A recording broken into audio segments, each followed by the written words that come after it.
피크노제놀의 다른 효능들. 먼저 이명과 어지러움증 메니에르병에 대해서 살펴보도록 하겠습니다. 첫 번째로 피크노제놀은 뇌로 가는 혈류량을 증가시킵니다. 뇌로 가는 혈류량이 감소하면 이명과 어지러움을 호소하게 됩니다. 인간의 경우 달팽이 간 혈류량이 심박출량의 100만 분의 1 수준으로 작지만 매우 중요합니다. 동물 실험에서 달팽이 간 혈류를 잠시만 막아도 더 이상 소리를 듣지 못합니다. 시끄러운 소리에 노출되면 달팽이 간 혈류량이 감소하면서 활성산소가 발생하게 되고 마지막으로 청력이 떨어지고 이명이 발생하게 됩니다. 참고로 마그네슘을 복용하면 시끄러운 소리에 노출돼도 달팽이 간 혈류량이 떨어지지 않아서 청력 손상을 보호할 수 있습니다. 베타히스틴, 펜톡시필린, EGB761, 피크노제놀 이렇게 네 가지가 뇌로 가는 혈류량을 증가시킨다는 것이 시험을 통해서 밝혀졌습니다. 뇌로 가는 혈류가 부족한 사람들을 대상으로 한 시험 결과를 보겠습니다. 그들은 어지러움, 청력 저하, 이명, 불안정한 보행, 청각 과민증, 구역질, 일상생활 영위의 불편함을 호소하고 있었습니다. 이들 중 일부에게 하루 피크노제놀 100mg을 석 달 동안 복용하게 하면서 대조군과 비교하였습니다. 우선 피크노제놀 복용군은 뇌로 가는 혈류량이 증가했고 여러 증상들이 유의미하게 경감되었습니다. 피크노제놀 복용군은 석 달 후에 60%가 무증상 또는 관리가 필요 없는 경미한 상태였으나 대조군은 20%에 불과했습니다. 이 시험을 통해서 이명 어지러움의 통처방으로 피크노제놀을 쓸 수 있다는 것을 알게 되었습니다. 두 번째, 이명. 이명은 많은 사람들에게서 나타나는 증상입니다. 어떤 사람은 몇 시간에서 며칠까지 증상이 나왔다 없어지기를 반복하기도 하지만 일부는 만성적인 양상을 보입니다. 만성 이명 환자의 90%는 청력 손실을 동반하게 됩니다. 나이가 많아짐에 따라서 발병률이 높아지고 심한 경우는 엄청난 고통을 줍니다. 이명 환자를 대상으로 4주 임상실험 데이터를 보겠습니다. 한쪽 귀에만 이명이 있는 환자 82명을 대상으로 24명에게는 하루 150mg의 피크노제놀을 그리고 34명에게는 100mg의 피크노제놀을 복용하게 하였고 피크노제놀을 복용하지 않은 군을 대조군으로 두었습니다. 이명이 있는 환자들은 기로 가는 달팽이 간 혈류량이 감소해 있었고 피크노제놀을 4주 동안 복용하게 했더니 달팽이 간 혈류량이 크게 증가했습니다. STS는 환자가 호소하는 주관적인 이명의 심한 정도를 나타내는 지표입니다. 점수는 0점에서 15점까지 부여하는데 실험을 시작하기 전 STS는 평균이 8.3점이었고 피크노제놀 하루 100mg 복용군에서는 4주 후 5.2점으로 감소했고 150mg 복용군에서는 3.3점으로 감소했습니다. 대조군에서는 별다른 변화가 없었습니다. 현재 이명에는 피크노제놀을 제외하면 제대로 된 효과를 내는 약물이나 영양소가 없는 상황입니다. EGB761도 통계적으로 유의미한 효과가 있다고 메타 분석상 평가되고 있지만 효능의 크기는 매우 완만합니다. 2에서 4주 정도 하루 200mg 영양을 쓰고 증상이 호전되면 하루 100mg을 더 오랫동안 복용하도록 하면 되겠습니다. 그 다음으로는 메니에르병에 대해서 살펴보도록 하겠습니다. 정확하게 원인은 밝혀지지 않았지만 전정기관과 달팽이관에 뇌림프액이 가하게 축적되면서 증상이 나타나는 것 같습니다. 저염식은 필수이고 알코올과 커피를 금지해야 됩니다. 의사들이 이뇨제를 처방하는 이유는 뇌림프액이 가하게 축적되는 것을 막기 위함입니다. 거의 대부분이 한쪽 귀에서만 증상이 나옵니다. 귀가 꽉 찬 느낌을 받으면서 청력 감퇴, 이명, 오심, 구토 등을 호소합니다. 대부분의 경우 특별한 조치를 취하지 않아도 자연스럽게 치료되지만 자주 재발하는 경우는 약물 치료를 해야 합니다. 벤조다이아제핀, 스테로이드 등 여러 가지 약물이 쓰이고 있지만 이뇨제와 베타히스틴의 효과가 가장 좋다고 알려져 있습니다. 메니에르병 또한 뇌로 가는 혈류량이 떨어지는 것이 중요한 메커니즘이라고 생각되고 있습니다. 메니에르병에 피크노제놀을 쓴 임상 데이터를 살펴보도록 하겠습니다. 최선의 약물 치료를 하면서 일부의 환자들에게는 하루 150mg의 피크노제놀을 추가로 복용하게 하였습니다. 달팽이 간 혈류량이 모든 환자에서 증가했지만 피크노제놀 복용군에서 더 크게 증가했습니다. 치료 효과에도 큰 차이가 있었습니다. 3개월, 6개월 시점에서 증상이 완전히 해소된 환자의 비율은 피크노제놀군에서 45%, 87%로 대조군에 비해서 현저하게 높은 것을 알 수 있습니다. 2번, 장거리 여행의 동반자. 장거리 여행은 여러 가지로 건강상의 문제를 일으킵니다. 혈전이 생성되고 다리에 부종이 생기고 시차정은 문제가 생깁니다. 다리에 생기는 부종을 예방하는 데 표준 요법은 압박 스타킹 착용인데 피크노제놀은 압박 스타킹보다도 효과가 더 좋았습니다. 먼저 혈전 생성을 막는 효과를 보도록 하겠습니다. 장거리 비행기나 버스 여행 중에는 혈전이 생길 수가 있습니다. 피크노제놀은 이를 예방하는 효과가 있습니다. 혈전 생성 위험성이 높은 장거리 비행기 승객 198명을 대상으로 한 실험 결과를 보겠습니다. 승객들을 두 그룹으로 나눠서 한 그룹에게는 비행 2-3시간 전에 첫 번째로 복용하게 하고 6시간 후에 한 번 더 복용하게 하고 그리고 착륙 뒤 한 번 더 복용하게 해서 이렇게 3번을 각각 피크노제놀은 200mg, 200mg, 100mg 총 500mg을 복용하게 하였습니다. 결과를 보면 피크노제놀을 복용한 그룹에서는 혈전 생성이 된 경우가 제로지만 대조군에서는 5.15%에서 혈전이 생성되었습니다. 두 번째로 시차 적응을 돕습니다. 현재까지 시차 적응을 돕는 근거가 있는 영양제는 멜라토닌과 피크노제놀입니다. 피크노제놀은 지금까지 3번의 임상실험을 했는데 항상 좋은 결과가 있었습니다. 데이터를 살펴보겠습니다. 이 실험에서 38명에게 장거리 비행기 여행을 하기 2일 전부터 일주일 동안 하루 150mg의 피크노제놀을 복용하게 하였습니다. 도착 48시간 안에 검사를 해서 시차증 증상을 0점에서 10점까지 매겼는데 피크노제놀 복용군에서 시차증 증상이 훨씬 덜했습니다. 시차증 증상 지속 시간은 대조군에서는 39시간, 피크노제놀 복용군에서는 18시간이었습니다. 세 번째, 근육 경련과 통증. 근육 경련과 통증은 근육 손상, 땀을 많이 흘림, 장시간 근육 사용, 간헐적 파행, 정맥 부전 등등 다양한 원인에 의해서 발생합니다. 간헐적 파행은 말초동맥에 생긴 동맥 경화가 원인이고 실로스타졸 또는 펜톡시필린이 표준요법입니다. 50세 이상에서 5에서 10%에서 간헐적 파행 증상을 보입니다. 이 실험에서는 하루 200mg의 피크노제놀을 4주 동안 복용하게 하였고 한 주 휴약하게 하면서 주당 근육 경련 횟수가 어떻게 변하는지 조사했습니다. 위약군에서는 변화가 없었지만 피크노제놀 그룹에서는 크게 호전되었고 통증도 크게 경감되었습니다. 위 실험에서는 간헐적 파행 환자, 당뇨 환자 이외에도 일반인 중 근육 경련을 호소하는 사람, 운동선수, 정맥부전 환자 대상으로도 피크노제놀이 효과가 있는지 알아봤는데 어떤 경우든 매우 큰 효과가 있었습니다. 따라서 근육 경련이나 근육 통증의 통처방으로 피크노제놀을 쓸 수가 있습니다. 4번 브레인 건강. 브레인은 슈퍼옥사이드 디스뮤테이스와 카탈레이스 등 활성산소를 제거해내는 엔자임의 발현량이 적습니다. 항산화력이 약하고 그래서 활성산소 공격에 취약합니다. 더구나 브레인은 산소를 많이 소모하여 에너지를 만들기 때문에 많은 양의 활성산소가 생기는 장소입니다. 게다가 브레인은 20%의 산소를 소모하는 기관입니다. 피크노제놀의 M1 메타볼라이트는 블러드 브레인 베리어를 통과할 수 있기 때문에 피크노제놀 복용은 브레인의 항산화력을 높이기 위한 좋은 방법입니다. 피크노제놀 복용은 학습 능력과 인지 능력을 향상시킵니다. 18살에서 27살의 대학생들에게 100mg/day의 피크노제놀을 8주 동안 복용했더니 학습 능력이 올라갔다는 데이터가 있습니다. 당장 시험 점수가 올라갔습니다. 게다가 기억력과 집중력이 증가했고 불안이 감소했습니다. 60에서 85세 노인 대상으로 해서 하루 150mg의 피크노제놀을 석 달 동안 복용하게 한 실험 결과를 보면 3개월 후에 피크노제놀은 인지기능 중 스파티얼 워킹 메모리에서 위약군보다 유의미한 우수성을 보였습니다. 지금 보여드리는 자료는 스파티얼 워킹 메모리에 대한 결과입니다. 지금까지 피크노제놀이 인지능력, 학습능력을 올려주는지 확인해본 실험은 대학생, 중년, 노인 대상으로 각각 한 번씩 있었고 모두 좋은 결과가 있었습니다. 기억력 감퇴는 갱년기 증상 중 하나인데 피크노제놀이 갱년기 여성의 기억력을 향상시킨다는 데이터도 있습니다. ADHD에도 피크노제놀이 효과가 있습니다. 피크노제놀이 ADHD에 어떤 영향을 주는지 임상실험을 지금까지 10번 이상 했고 대부분이 좋은 결과가 나왔기 때문에 신뢰할 수가 있습니다. 가장 최근에 한 메틸페니데이트와의 비교 임상 결과를 보겠습니다. 이 실험에서는 체중 30kg 미만에서는 피크노제놀 하루 20mg을, 30kg이 넘으면 하루 40mg을 복용하게 하였습니다.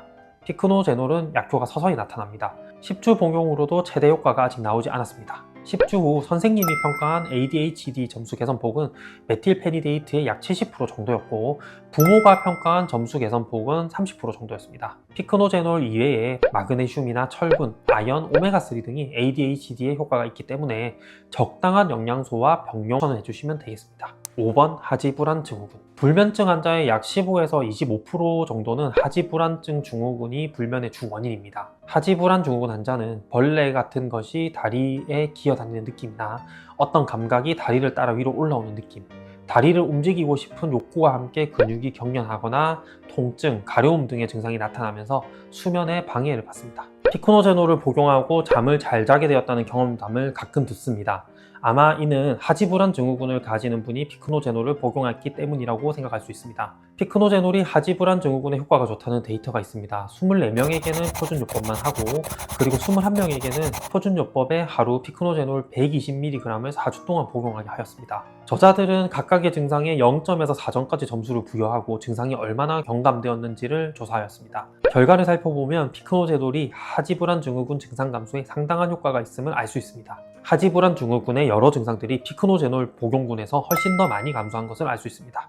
수면의 질 또한 올라갔습니다. 6번 알레르기 질환. 알레르기 질환 중 천식에 대해서 먼저 살펴보도록 하겠습니다. 천식에는 지금까지 임상실험을 여러 번 했고 항상 피크노제놀 복용이 좋은 결과를 냈습니다. 60명의 6세에서 18세의 천식이 있는 어린이들을 대상으로 한 임상 데이터를 하나 보겠습니다. 이 실험에서는 30명에게는 몸무게의 0.45kg당 1mg제놀을 하루 2번 복용하게 하였고 30명에게는 또 위약을 먹게 했습니다.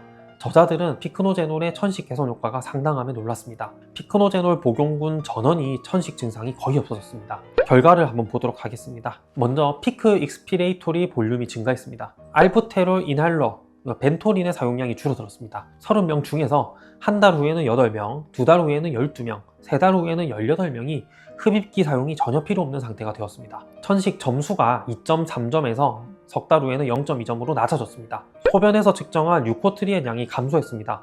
현재 천식을 일으키는 주된 매개체로 유코트리엔을 생각하고 있는데 피크노제놀이 천식을 제어하는 메커니즘 중 하나입니다. 참고로 루코트리엔 안타고니스트를 경구 복용하고 있던 환자들도 모두 효과를 봤습니다. ADHD 기질이 있고 천식이 있는 어린이는 학습 능력에도 도움이 되므로 피크노제놀은 너무 좋은 선택지입니다. 그 다음으로 알레르기성 비염에 피크노제놀이 미치는 영향을 살펴보도록 하겠습니다. 비염 시즌이 오기 전 3에서 4주 전부터 피크노제놀을 복용하면 비염 증상이 완화된다는 것은 옛날부터 알려져 왔습니다. 피크노제놀의 아주 오래된 효능이기도 하고 임상 데이터가 나오기 전부터 비염 환자들이 흔히 쓰는 방법이었습니다. 하루 100mg 피크노제놀을 복용하게 한 실험 결과를 보도록 하겠습니다. 이 실험은 2008년과 2009년 2년에 걸쳐서 진행됐습니다.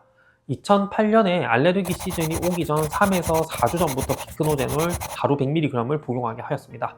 이 실험에서는 항히스타민제를 레스큐 드러그로 쓸 수 있게끔 허락을 했습니다. 피크노제놀 그룹은 30명 중 11명이 항히스타민제를 복용했고 위약군은 30명에서 15명이 항히스타민제를 복용하였습니다. 그런데 2009년에는 비염 시즌이 한 달 늦게 오면서 결과적으로 피크노제놀과 위약을 7에서 8주 전부터 복용하게 되었습니다. 그랬더니 피크노제놀의 더 큰 비염 예방 효과를 확인할 수가 있었습니다. 8명 중에 1명만 항히스타민제를 사용한 것을 알 수가 있습니다. 피크노제놀의 항비염 효과가 나오려면 어느 정도 시간이 필요하다는 것을 알 수 있습니다. 비염 시즌이 시작되기 전에 충분한 기간 동안 복용하지 않으면 경량적으로는 효과가 있지만 통계적인 차이는 없었습니다. 이런 결과들을 통해서 피크노제놀은 단기적으로 안 좋을 때만 먹는 영양제가 아니고 장기적으로 먹는 영양제이면서 꾸준하게 먹으면 부가적인 효과로 비염도 좋아진다는 식으로 접근하는 것이 좋겠습니다. 7번 스포츠 메디슨. 조사를 해보면 근육 손상과 근육 피로 정도는 운동의 강도가 높을수록 체내 항산화력이 낮을수록 심합니다. 운동선수들의 경기 또는 격렬한 운동 과정에서 많은 활성산소가 발생합니다. 이 활성산소가 근육 손상을 일으키고 운동 피로를 유발합니다. 그래서 최근 격렬한 운동을 하는 분들에게 항산화제를 권하고 있습니다. 하지만 대부분의 항산화제들은 좋은 실험 결과를 내지 못했고 아스타잔틴과 피크노제놀만이 격렬한 운동에 도움을 주는 항산화제로 좋은 평가를 받고 있습니다. 실제로 피크노제놀 복용이 엑서사이즈 퍼포먼스, 운동 후 피로와 통증 수준에 어떤 영향을 미치는지 데이터를 하나 살펴보겠습니다. 철인 3종 경기 선수들에게 하루 150mg 피크노제놀 또는 위약을 복용하게 한 4주 실험입니다. 피크노제놀 복용은 선수들에게 운동 능력이 향상되었다는 느낌을 주고 운동 후 통증과 피로감, 근육 경련을 크게 완화시켜 주었습니다. 경기 마치고 1시간 후에 플라스마 프리 라디칼을 측정했더니 피크노제놀 복용군은 프리 라디칼이 오히려 감소했습니다. 위약군은 프리 라디칼이 증가했습니다. 실제로 피크노제놀 복용군의 기록이 단축되었습니다. 피크노제놀의 운동 능력을 증가시키는 효능은 여러 번의 실험에서 확증이 되었습니다. 피크노제놀과 함께 아르기닌을 병용하게 되면 더 큰 효과를 볼 수 있겠습니다. 아르기닌은 효과가 빨리 나오는 영양소입니다. 혈압도 빨리 떨어뜨리고 운동 능력 증가 효과도 운동 1시간 전 복용으로 바로 확인할 수가 있습니다. 레슬링 운동선수에게 운동 1시간 전에 아르기닌 0.15g/kg 또는 위약을 복용하게 한 데이터를 살펴보겠습니다. 60에서 70rpm으로 사이클을 타게 하고 더 이상 할 수 없다고 포기하는 데까지 걸린 시간을 측정했더니 포기하는 데까지 걸린 시간이 유의미하게 증가했습니다. 한편 한 달 이상 꾸준히 복용할 때에는 아르기닌이 높은 용량이 필요하지 않았습니다. 메타 분석에서 하루 2g 정도면 운동 능력을 높여줄 수 있다는 결과가 나왔습니다. 피크노제놀은 복용을 시작해도 아르기닌만큼 운동 능력을 향상시키는 효능이 빨리 나오지는 않습니다. 천천히 나옵니다. 근육 내 항산화력이 서서히 증가하기 때문입니다. 발기부전 치료 목적으로 피크노제놀과 아르기닌을 먹으면 단순히 발기부전만 개선시키는 것이 아니라 운동 능력과 지구력, 운동 후 피로와 통증 등을 감소시켜주기 때문에 성생활의 만족감이 더 커질 것입니다. 노인의 근육량 감소 그리고 운동 능력 감소는 노인 건강에 중대한 위협이기 때문에 노인에게도 피크노제놀은 매력적인 선택지입니다. 60대 이후에는 근육량 감소가 더 빨라지는데 정기적으로 운동을 하면 서서히 감소하기 때문에 인간은 평생 운동을 해야 합니다. 노인에게는 충분한 단백질 섭취까지 권하고 있습니다. 70에서 78세 노인에게 운동을 시키면서 일부에게는 피크노제놀을 하루 150mg을 복용시킨 8주 임상 실험을 보겠습니다. 피크노제놀 복용군은 머슬 파워의 증가가 두드러졌는데 걷는 거리만 봐도 피크노제놀 복용군은 38%가 증가한 반면에 컨트롤 그룹은 17%만 증가하였습니다. 여덟 번째, 피로. 잠을 며칠 못 자든 가로를 해서 피곤하든 또는 만성 피로든 프리라디칼을 증가시킵니다. 이 자료는 2주 동안 가로를 한 24명의 옥시데이티브 스트레스 인덱스 변화인데요. 가로 후 OSI가 증가하는 것을 알 수 있습니다. 다음은 정상인과 만성 피로를 호소하는 사람을 비교한 역학조사 결과입니다. 만성 피로를 호소하는 사람은 체내 항산화력이 낮고 염증 수준이 높다는 것을 알 수 있습니다. 파이브로말랄지아 환자도 항상 피곤을 느끼는데 파이브로말랄지아 환자의 피곤에 피크노제놀이 효과가 좋다는 데이터가 있습니다. 4주 동안 피크노제놀을 하루 150mg을 복용하게 한 결과를 보겠습니다. 피크노제놀을 복용한 그룹에서 피로를 호소한 사람이 54%가 감소했는데 컨트롤 그룹에서는 21%가 감소했습니다. 파이브로말랄지아 말고도 다양한 종류의 피로에 피크노제놀이 효과가 좋습니다. 문헌에서 발견되는 것만 정리해 보도록 하겠습니다. 기미에 효과가 있는지 하루 75mg 피크노제놀을 복용하게 한 실험에서 피로를 잡아주는 효능이 있었습니다. 13명 중 3명이 현저하게 피로감이 감소했고 6명에게서 피로감이 개선되었습니다. 갱년기 증상을 잡아주는지 알아본 8주 실험에서도 피크노제놀 하루 100mg 복용 용량에서 피로를 잘 잡아주었습니다. 운동 능력을 알려주는지 알아본 여러 실험에서도 운동 후 피로감을 잡아주었습니다. 시차 적응이 안 돼서 생기는 제 증상들을 잡아주는 효능이 있는지 알아본 실험에서 하루 150mg 피크노제놀 복용이 피로감을 확실하게 잡아줬습니다. 포스트 코로나 신드롬에 피크노제놀 하루 150mg이 효과가 있는지 알아본 8주 실험에서 피로감을 잡아준 효과가 상당했습니다. 아홉 번째, 포스트 코로나 신드롬. 포스트 코로나 신드롬은 가장 흔한 증상이 피로입니다. 이외에도 만성 기침이나 호흡곤란, 흉통, 인지능력 저하, 후각 미각의 이상, 두통, 운동 능력 감소, 불면, 브레인 포그, 부종, 발기부전 등의 다양한 증상을 호소합니다. 코로나에 걸렸을 때부터 증상이 나타날 수도 있고 회복된 직후부터 나타날 수도 있습니다. 코로나 감염으로 진단받고 3주 후에도 이런 증상이 있으면 포스트 코로나 신드롬이라고 진단합니다. 발병률은 10에서 35% 정도로 제법 높습니다. 사이토카인 스톰이나 혈관 내피 기능 이상, 미세순환 문제, 캐필러리 손상 등의 여러 가지 메커니즘이 제시되어 있습니다. 현재 공식적으로 포스트 코로나 신드롬의 치료제는 없습니다. 휴식을 취하면서 자연 치유가 되기를 바라고 있을 뿐입니다. 그러나 일부 전문가들은 포스트 코로나 신드롬의 메커니즘을 생각했을 때 피크노제놀이 효과가 있으리라고 기대하고 실제 환자들에게 피크노제놀을 권했습니다. 그리고 피크노제놀이 효과가 있는지 임상실험을 통해 확인했습니다. 이 실험에서는 피크노제놀을 하루 150mg을 복용하게 했고 피크노제놀을 복용하지 않은 사람은 컨트롤로 삼았습니다. 데이터를 정리해 보겠습니다. 피크노제놀 그룹은 피로감과 부종이 컨트롤 그룹에 비해서 크게 개선되었습니다. 컨트롤 그룹은 FMD가 22%가 증가했지만 피크노제놀 그룹은 189%가 증가했습니다. 혈액순환이 큰 폭으로 증가했다는 거죠. 염증성 사이토카인 수치가 대폭 줄어들었습니다. 시청해주셔서 대단히 감사합니다.